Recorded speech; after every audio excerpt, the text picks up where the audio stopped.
أدوية الزكام والسعال. مقدمة.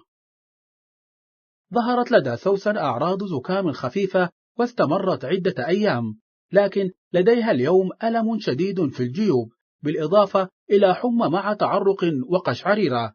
هل يتعين على سوسن أن تستشير مقدم الرعاية الصحية؟ اختر جواب نعم أو لا. إجابة صحيحة. أعراض الزكام الظاهرة لدى سوسن شديدة، وعليها أن تستشير مقدم الرعاية الصحية. هل يوجد علاج للزكام؟ اختر جواب نعم أو لا. إجابة صحيحة. لا يوجد علاج للزكام، لكن الأدوية التي تباع بموجب وصفة طبية والأدوية التي تباع من غير وصفة طبية يمكن أن تكون مفيدة، فهذه الأدوية قادرة على تخفيف أعراض الزكام.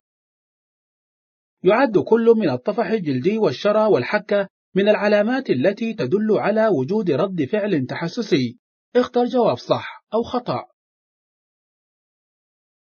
إجابة صحيحة. إذا أدى تناول أحد الأدوية إلى ظهور رد فعل تحسسي، فإن من الواجب استشارة مقدم الرعاية الصحية فورا.